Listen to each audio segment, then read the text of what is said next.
Hello and welcome to episode 19 of the Pos-cast with Rabbi Shmuel Posner, myself, Seth Hellman. We have another guest today.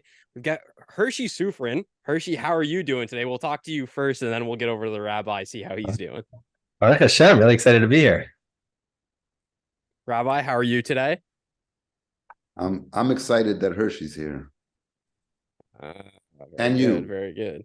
Well, I mean, it's always a delight to get to see me, so you don't even have to say it at that point. It's just kind It's of sometimes implied. okay, but there's level of delight as well. Uh, okay. Okay. So Hershey, you've got this nice project going on, Sufrin.tv. It's very interesting. I was able to take some time to kind of flip through it. I'm curious. So you haven't been out of college that long. So this is kind of a rough, pretty young project. What was the genesis of it? Where did this whole idea come from? Oh, um, well, it started really when I was a kid. I mean, I grew up around art and technology. My mom is a painter and a preschool teacher, and my dad is a software engineer. So, and my brother is a musician, and my dad also does woodworking. So everybody in my family is creative, and also, I just sort of grew up around people who were making things. And then as I got older, got into, like the Disney movies and classic animated movies. And then when DVDs came out, they had the behind the scenes, right? You could watch behind the scenes how they made it. And then that like blew my mind that there's people who actually make these things and they get paid and there's a whole industry behind it. And I went with my dad once to Best Buy, and I went up to the employee. I was probably 7 years old.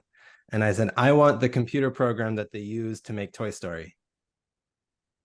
And the guy was like, that's like proprietary, hundreds of thousands of dollars. We don't have that at Best Buy. So I went home and I learned how to make cartoons in Microsoft PowerPoint. Because in PowerPoint, you can set each slide to last, I think it's like a tenth of a second is the minimum. And so I would draw silly cartoons and use like word art and clip art and make my own movies. And that's really where it started. So I always sort of knew that this was where I was headed, telling stories with pictures. And then in college, I studied animation, started working at a studio right out of college, and then realized I could go off and do my own thing. So that's Sufrin.tv.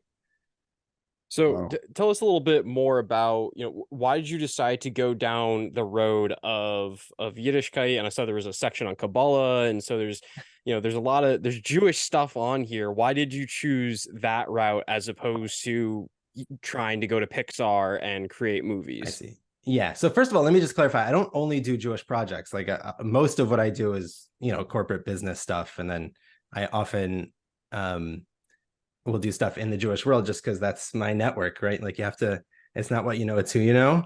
And Baruch Hashem, the Jewish world um, is a very strong network. Like if you can get involved, and that goes for any business. Like we help each other out. So that's definitely how I got my start. Most of my first clients were, in Crown Heights and Chabad Shluchim and all over the world. And that's the start of my business really. But to answer your question, how I got involved in Yiddishkeit, I grew up with a pretty strong Jewish identity. I went to a private Jewish school that was officially, it was like a conservative school. We went to shul every Shabbos. We had Shabbos meals. Um, Halacha wasn't really so much a part of the picture, but my parents definitely wanted me to have, let's say, more of a Jewish education than what they had. That was really important to them, was that I should be able to read Hebrew, that I should know about the Holocaust, remember the Holocaust, support Israel. Those were like the pillars of my upbringing. So I hesitate to say like, oh, I got involved in Yiddishkeit because it really always has been a part of my life. But the like halachic religious Kabbalistic side came much later. That was really in high school. I went to a high school that was it was a public high school that had a really strong art program, which was obviously very good for me because I'd already been really interested in that field.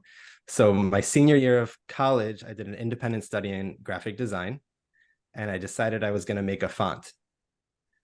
So to make a font, you have to design every single letter, capital, and lowercase, as well as all of the numerals, right? 1 through 9 and 0, and then like all of the punctuation and the pound sign and everything, and like to handcraft it. I was really into that. So I finished making an English font, and then I said, well, why don't I try to make a Hebrew font? I'm Jewish, right? So I started researching. One of the things that you learn when you study typography is there are a lot of rules. The space between the letters, the contrast between the verticals and the horizontals, and these are all things that I was studying as I was learning graphic design. So then when I said, let me learn a Hebrew font, I had to figure out what are the rules of Hebrew typography?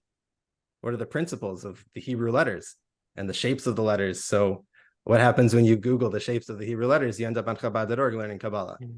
So, so actually, Aaron Raskin, Rabbi Raskin in was it Brooklyn Heights? Yes. He has a whole series of videos on Chabad.org about each of the Hebrew letters and the shape and what it means and why it's named that, and the mysticism behind the shapes themselves, and that just got me hooked. That got me completely hooked. You actually wrote a book. Yeah, right. So you start mentioning the Hebrew letters, and my thought instantly goes to connecting the dots between artistry and Hebrew letters. So is there ever a plan down the line to maybe try and, I don't know, write your own Torah someday, or like start small and write your own mezuzah or something like that?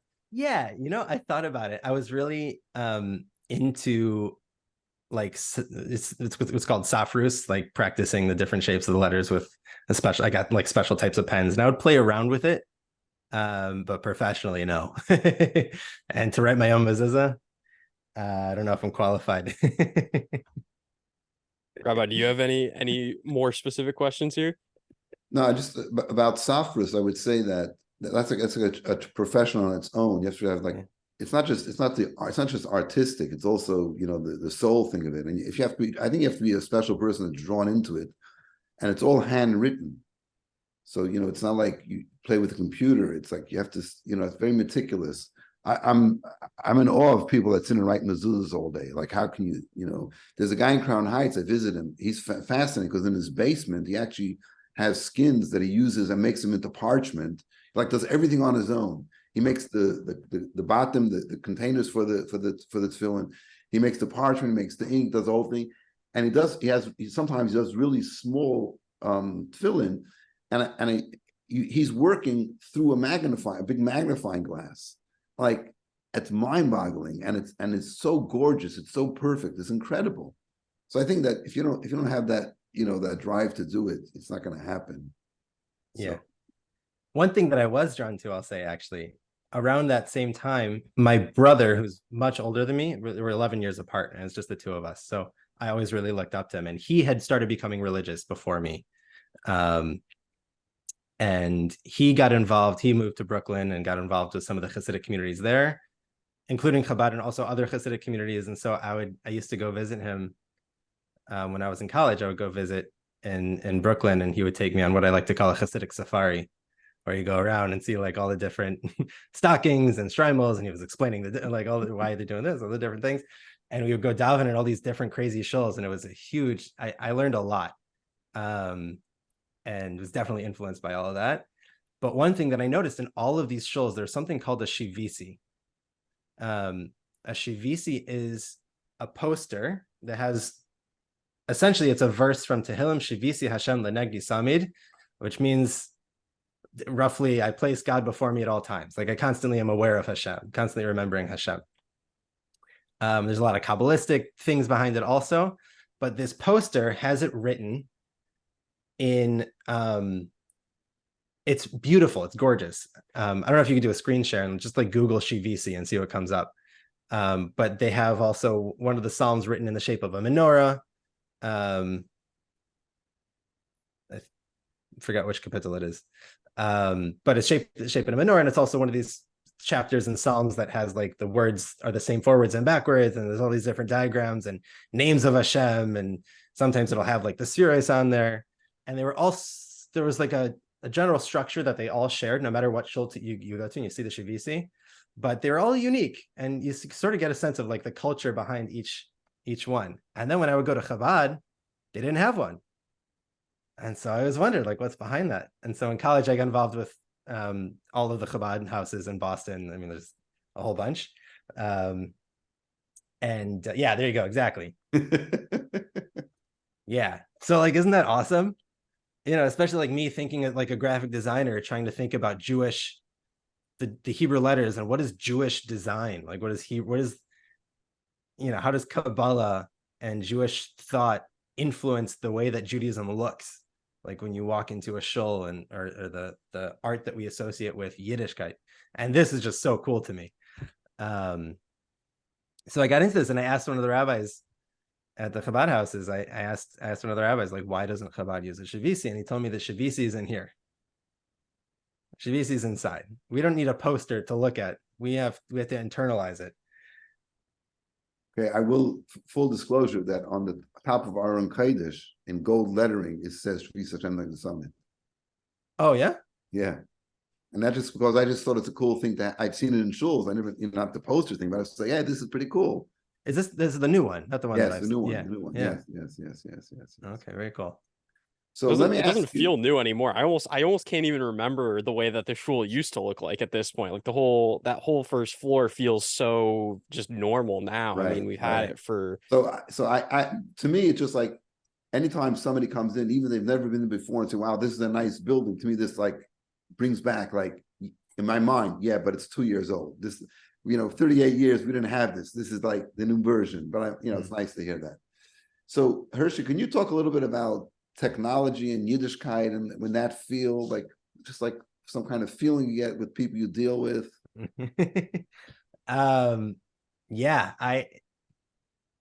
One thing that you definitely get out of technology and understanding technology is that everything matters. There's a Sufrin family in England, and they're like a very well-known Chabad family. I don't come from a Chabad family, but everybody assumes that I'm related to them because I'm Chabad and they're Chabad. My dad's email address is nsufrin@yahoo, and there's somebody in England whose email address is n.sufrin@yahoo. And so he was getting her emails and back and forth, and they like, that's how our families got involved. One time I actually got to go to England and I met them, and it was a whole, wow. Yeah. But Rabbi Mordechai Sufrin, alav shalom, who was N. Sufrin's father-in-law, I got to meet him as well, and we told him the whole story, and he said, he basically gave over that, like, yeah, that one little dot can make a whole difference. People wonder, why does Judaism care how you tie your shoes, how you, all these little things, how can they matter to such a big God? The one little dot can mean the message doesn't come through, So now you're living back in Chicago. That's like near your parents, right? Yeah. So you're on your brother's journey into Yiddishkeit. How did that affect your parents? They're very confused more than anything else, I think. Like, what did we do wrong? Yeah. My dad asked me that once. And I can tell them exactly what they did wrong. They gave me a Jewish education. All right. So like all of the barriers, like I didn't have to learn Hebrew. I already knew Hebrew. I didn't have to learn, I'm still learning Chumash, obviously, but I knew all the stories. I knew basically what the Torah was about, and a lot of Tanakh and Mishnah and things like that. They told us Baal Shem Tov stories in my conservative day school. They told us Baal Shem Tov stories. And then that was because I've always been sort of I don't want to say I'm a mystic, but like I've been into like a little bit more of the ooh things in Judaism.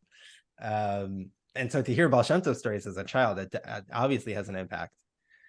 And then to learn about the other tzaddikim and other Rebbeim, and then the Lubavitcher Rebbe is like, wow, there's like a Baal Shem Tov now, that had a huge effect on me too. I want, bring me closer. I want to learn more.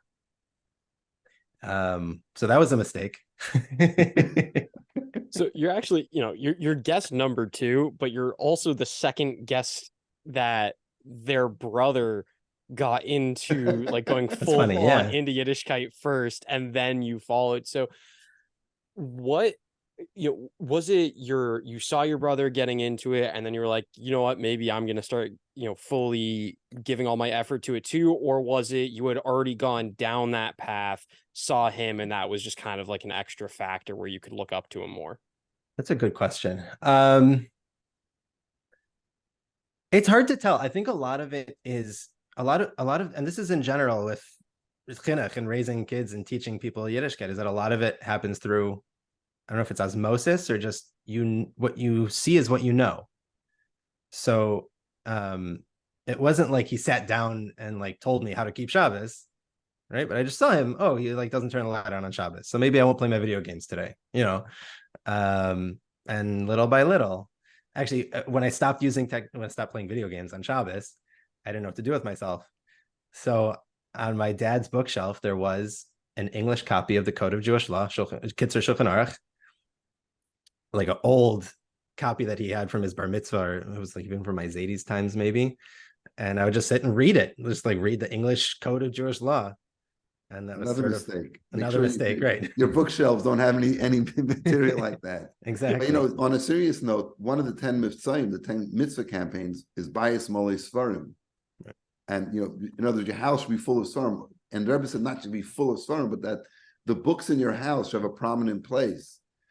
And that's why when the kids graduate or whatever, I like to give them a book. And, because the book is there, it sits there.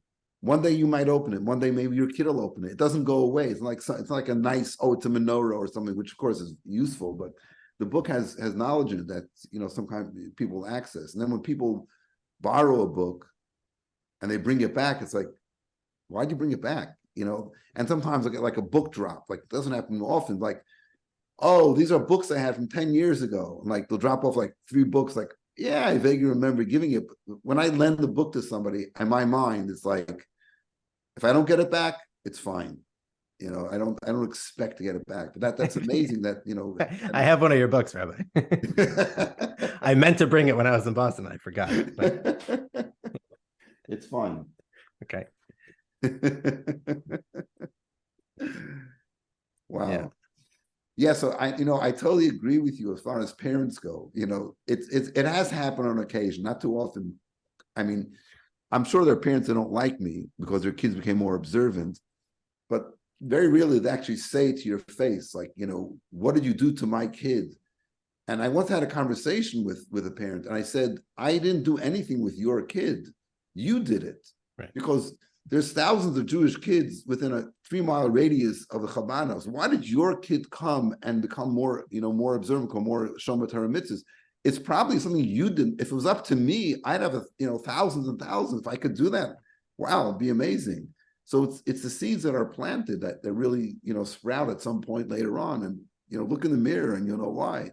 Like, we only do this. Well, your kid doesn't have the hangups you have, and they just took it for face value, and they're going to do Shabbos properly, like do it halfway through. Not that we're judging anybody for what they're doing or not doing.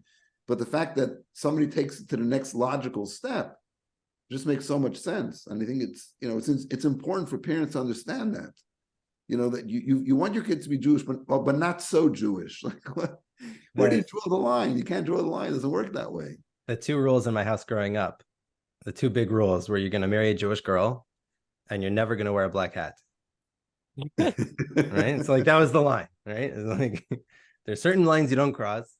But also you had 2 borders, not to go over to the non-Jew and not to go to Lahavdil, the other way. Stay right where we want you to be. Right. But then we want you to be independent and develop when you make your own decisions in life until right. So now come back to what you do, the videos you make, like you do it for a living, so you probably make stuff for, I don't know, what we call narishkeit. But if they pay you, then it has ultimate value to it. But like the stuff that you do, I know Chabad.org is a bunch of stuff you have, which is, you get more out of those than out of things that just pay well. Yeah. I consider that my personal shlichus in life. Using my talents for the Rebbe's project, right, and trying to do my part. So yeah, I do a lot of videos for Chabad.org. We're doing a series on all 10 Mivtzaim. Rabbi Posner mentioned the 10 Mivtzaim. Bayis Malei Sfarim, we do have a video on. Actually, if you go to Chabad.org, Bayis Malei Sfarim. It's one of my favorites, actually. We're also doing a series on all of the Yomim Tovim. So Sukkot is going to be coming out in Mirz Hashem a couple weeks.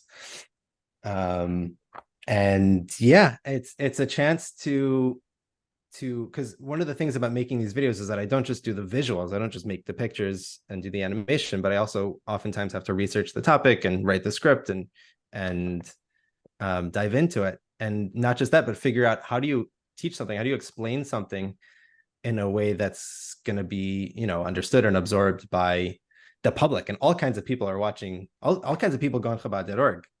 Like there's a lot of, as somebody told me once, somebody who works at Chabad.org told me that, Rabbi Gordon puts up there's a Rabbi Gordon shir on every, for Chitas, every section of the Torah for that day.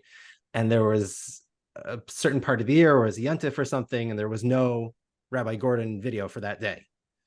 And he got an email from like all these Christians who are like, "Where's the Rabbi Gordon video today?" Like, that's incredible. That's incredible. All kinds of people. So we have to be very careful. The language we use, we don't want to be, we want to be respectful of everybody who's watching it and make sure that everybody can absorb it and relate to it, no matter what their background is. So it's one level to learn Torah, to like learn something. It's another level to learn it in order to teach it, and in order to be able to put it in your own words, in a way that can be given over. And so Baruch Hashem, this is an opportunity for me to learn basic Judaism from the beginning, but learn it well enough that I could actually explain it, Explain it to even people who aren't Jewish, and at the same time be effective in motivating Jews to do it. Yeah. One of our most popular videos actually is what is Judaism? Because I think it's something that most people are Googling, right? Like it's not just Jews Googling, probably more non-Jews Google that than Jews. What is Judaism? But we mentioned, because we knew that was going to happen. So we have a whole part of the video. It's like, what about people who aren't Jewish? So we mentioned the 7 mitzvahs and how God has a purpose for everybody. And this, it was that type of thing really gets me fired up. It's like an honor to be a part of that. Such a global, you think of Yiddishkeit as like such a global project, which most of us aren't raised with that view as American Jews. You're like, we do this thing, we also do that thing, but this is just us in our little shul over here. But the Rebbe really, I've never read the book, but even the title, Turning Judaism Outwards, that's like such a perfect, such great wording to use for the Rebbe's whole perspective on Yiddishkeit. You don't have to read the book because you're living the book. I mean, like you're saying, that's right. Exactly the whole the Rebbe's approach to the world was like this. The Mashiach energy that we're talking about in the world means that that Hashem and the world become one, because they really are one. The world is one with Hashem. Our avodah, our mission in life is to make that the reality. So it's not that we do everything. The Mashiach comes one day, like, oh, the prize is here. You won the prize. It's like every moment we're making the world Mashiach. We're making that the reality of the world. That's the exciting thing. Right. So as you're saying, I'm thinking this is like unbelievable, because people want to know, what is Judaism around the world. There could be people who knows where that would never ever be able to get the answer to that question, and then you have the ability and the responsibility to present it in a way that they can recognize it and see the truth of it and how it applies to them, because that's the ultimate goal, that the whole world will know that Hashem is one, His name is one, and that will be, the culmination will be the coming Mashiach. But the process is happening every moment. So this, wow, amazing. So your parents get a heck of a lot of credit. I mean, no, seriously, what all that you've done is from, they get the credit for the totally, that's fantastic. 100%. And Baruch Hashem, they're very supportive. I don't want to paint the picture any differently. I mean, they're very accommodating as much as they can, and they're interested in helping us be our best selves, whether or not that means being frum. But yeah, it's been an adventure for them, definitely. No, Josh was our last guest. He had a specific day where it was like he went to his parents and he said to them, look, I'm becoming from, this is who I am now. Did you have a specific moment, or did your parents just kind of figure it out gradually? I know you talked before about there being a gradual process for yourself getting there. Yeah, it was very gradual, and it started, like I said, when I was a child. I mean, I mentioned my brother's older than me, so just to put it in perspective, when he's 16, I'm 5. So he's 16, he starts keeping Shabbos. I'm 5 years old. I don't know, I just watch him. So it wasn't like one day I flipped the switch and now I'm from, or now I'm Chabad. But everything I do is very slow. Like I research for 3 months before I buy these headphones.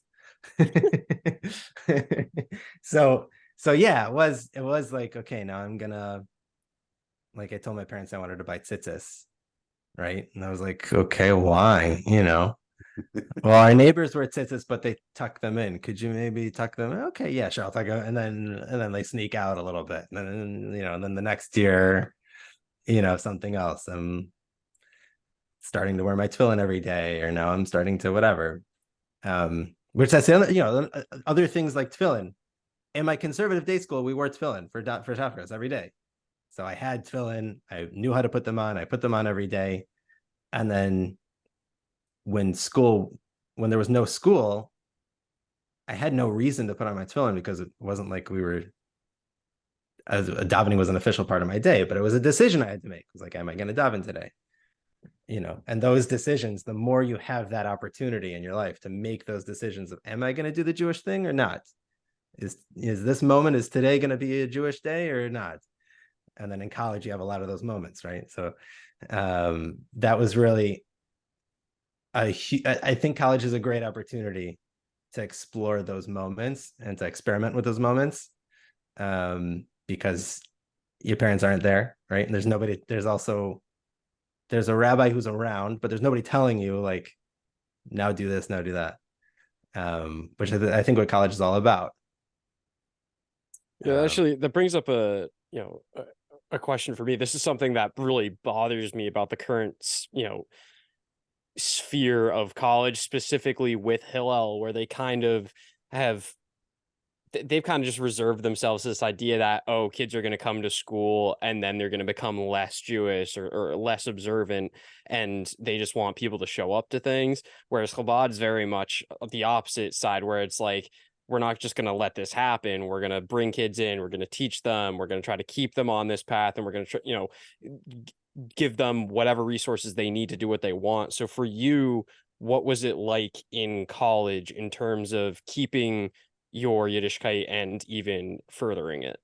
That's a really good question. I'll say this. I don't want to get involved in the Hillel thing, but what I will say is I'm not afraid to call out Hillel. That's like been my thing over the last 4 years, and it's even extra now that I've graduated, because I literally have zero repercussions for doing it. Pos-cast stands for positive. Positive. There you go. Positive Posner. What I will say is, you mentioned Chabad has a different vibe, or I would say even possibly a different purpose than Hillel. A lot of people think of them as being in competition. I don't think that's the case. And I'll tell you my experience. My first Shabbos in college, my parents told me, you're going to marry a Jewish girl, right? So where do you find Jewish girls? My dad said, you have to go to Hillel every Shabbos. So, and if there's no girls you like there, then go to Chabad. All right. But don't hang out at Chabad for too long, because then you get a black hat. Right. So I went to Hillel my first Shabbos, and what's the first question they ask you when you walk into a Hillel? Reform, conservative, or Orthodox? And I was like, I don't know. Like, I don't really have an answer to that. I'm just here. I have to pick, And then I showed up at Chabad the next Shabbos, or it was like Shabbos morning, and I saw people from the conservative minyan of Hillel were there. People from the Reform minyan showed up, even if it was just for lunch. It was somebody who was sort of like, that there was no conservative, Reform, or Orthodox. It was just Jewish. So not only did I not feel like I was going to be forced into a black hat or forced into a certain box, but I felt, I think you used the word inviting or more open. It's just like a space to come in and just be Jewish, without having to choose which Jewish you want to be. Which flavor. I think that's the biggest misconception when it comes to Chabad, particularly in the looser Reform and conservative worlds, is that if you go to a Chabad, you're going to walk in one day looking the way you did your entire life, and then you're going to walk out literally the next day wearing a black hat and a black jacket. And it's just like, it's not at all what the vibe has ever been in any Chabad house I've ever entered. I mean, when I remember my freshman year at BU, so this was winter 2019 into winter 2020. I went to my congregation here at home in New Hampshire, and the rabbi that I had growing up was the interim rabbi at this congregation. So he was there. We went for a Shabbos. And I had mentioned, yeah, I've gone to Chabad a couple of times. He was like, oh, be careful with people over there. And it's like, that was and what was funny about that was I had never known about Chabad before college. And so I had never mentioned it to anyone. My parents never said anything about it. And so that was the first time I'd ever heard anyone say, like, oh, maybe you need to be careful about going to Chabad. But thank God it happened after I'd already gone, because someone tells you that after the fact. It's like, that doesn't mean anything. Rabbi Posner's awesome. I have no issues with Rabbi Posner. He's never done anything wrong. And then, so like, who knows if that happens beforehand, right? Then I have this preconceived notion of what I'm walking into. Maybe I never even stepped foot in the Chabad house. Yeah. Yeah. I'll say I definitely did have my guard up when I went to Chabad first few times, because for exactly that reason, because we did have conceptions about not just Chabad, but Orthodoxy in general. I'll say the people that the Orthodox Jews that I grew up around were not nice people. Right. And that was my, I was bullied for not wearing a yarmulke as a kid. Right. Like they were like, where's your yarmulke? And that obviously had an impact on me. My dad, people had made comments to my dad about driving on Shabbos or things like that. And so that was our picture of like from the Orthodox, and nobody busts that myth like Chabad. The myth that you have to be nasty to be religious, right? Or that you have to be stuck up, or right. But it was it was the first time that there was somebody in a black hat who was like happy to see me, even though I wasn't, maybe I wasn't wearing yarmulke and tzitzis or whatever at that point. So just that smile, just somebody who was happy to see me and was welcoming and wasn't trying to push me into any sort of box, was that in itself let my guard down. Right. Now I want to hear what he has to say. Right. And then that's it. Right. So I think here's the deal. The basis of Lubavitch is Chabad Lubavitch. Luba means love. The motivation of Chabad is Avas Yisrael, loving a fellow Jew. We're not getting into a whole thing about Avas Yisrael, but basically your approach is, I love you. I love you. How's about, it's not, I'm not critical of you. I'm not God's, policeman, making sure that people do what they're supposed to. Like, why'd you go through that red light? You're endangering people. Why are you driving on Shabbos? You're hurting your soul. That's not what we do. We do is like, we love you. Let me show you how beautiful Yiddishkeit is. Chani always tells me, my wife, she always says, when you teach about Shabbos, you don't tell them about what you're not allowed to do. You talk about the beauty of Shabbos and everything like that. When you talk about Taras and Mishpacha, you talk about the beauty of it. You talk anything you have in your life, eating kosher, the beauty of it. And then to have something beautiful, you have to protect it. So there are things you don't do. But you tell somebody, don't do this, and you have to do this, and why aren't you doing that? Then it's not just that you're turning them off. You've lost your whole connection to Yiddishkeit is off kilter, because it's a beautiful thing. It's a great thing. And if you believe in it, invite the person in for Shabbos. Help them put on tefillin and explain what it's all about. Like, wow, this is amazing. I love it. Let's do it again. Right. I'd argue it's more of an issue to be rude to someone about, breaking a halacha than it is to actually break the halacha yourself. Because if you're some frum Jew and you see someone not wearing a kippah, or you see someone driving on Shabbos and you're rude to them about doing those things, they're going to be less likely to then do those things. And so you're going to end up with, I think, if you're rude to the person, you've now created a situation where they're going to be breaking more and more halachas. Whereas if you were nice to them and you kind of let them break a few to slowly kind of dwindle the number that they're breaking, that's the best way to do it. Allow them to break a few so that eventually they won't break any, then shaming them for breaking one or two, which is going to cause them to break so many more. Right, but the thing is that they're not trained to think that way. This is you only get that when you learn Chassidus, when you learn Tanya, when you read the Rebbe's talks, and you watch how the Rebbe treated other people. You want to be, the best way of learning about Judaism is watch Rebbe videos at dollars. How the Rebbe respond. I do this. I every time I see them, I look at it, and they send me a daily thing. It's a minute. It's 2 minutes. I'm like, each one of them is an incredible teaching tool. It's like it's telling you the slight words that the Rebbe uses to guide the person the right direction with a smile, and it's like unbelievable. The person walks away empowered to do the right thing instead of doing the wrong thing, and the Rebbe doesn't use negative words ever. So he's always pushing the person in a positive direction.